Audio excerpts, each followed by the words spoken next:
Islamic extremists murdered at least a dozen people in Paris today, focusing their rampage on the cartoonists of Charlie Hebdo, a weekly satirical magazine that has never shied away from criticizing targets like Islam and the Prophet Muhammad, as well as other targets like Catholicism and the Pope and French politicians. The magazine has been threatened several times in the past by Muslim extremists and was even firebombed a few years ago.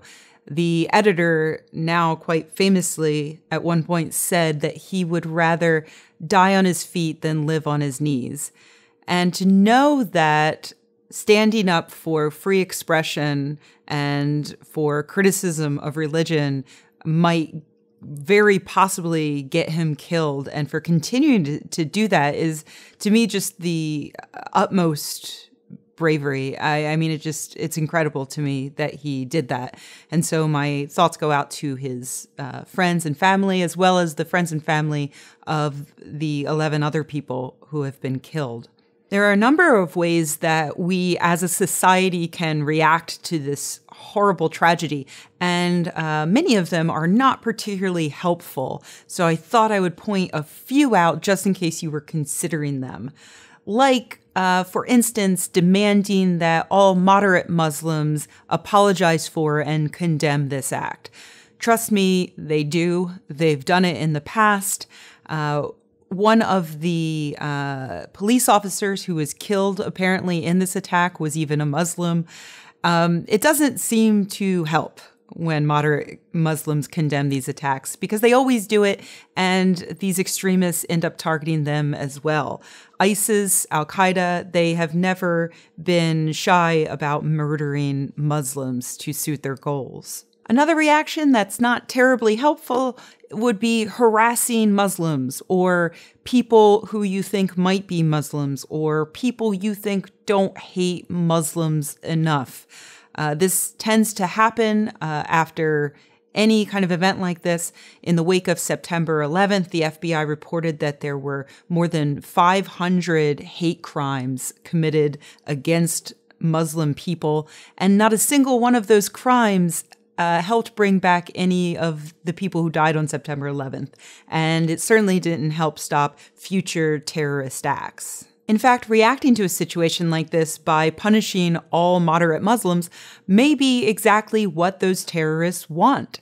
They probably want French nationals to harass moderate Muslims because that's the easiest way to polarize those moderate Muslims, to radicalize them, and to change the minds of a large group of people who otherwise had no interest in politicizing their religion. One last thing you might want to refrain from doing is to tell everyone that if the entire world were atheist, this wouldn't happen.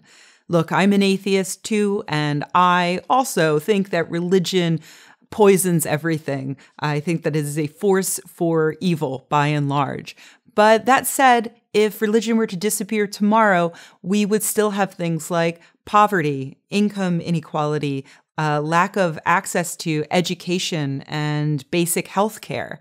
And we'd also have people who are willing to manipulate others using superstition and fear. And where you have those things, you have acts like this, with or without any kind of religion putting a label on it. And so to stop things like this from happening, we need to fix those basic needs. So my suggestion would be to support those organizations that are out there doing good in the world and helping make it a safer place by reducing the niche that these terrorist groups are filling.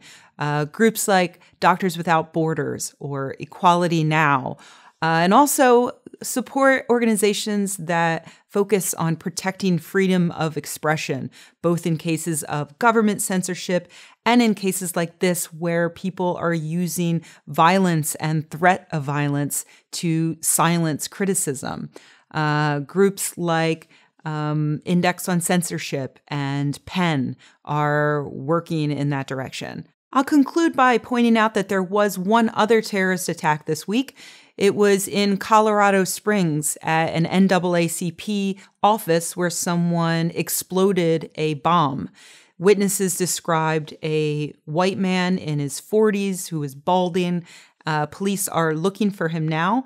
I just wanted to say that as a moderate white person, I condemn this act, and I urge you all to refrain from indiscriminately attacking balding white men in their 40s because they're not all racist.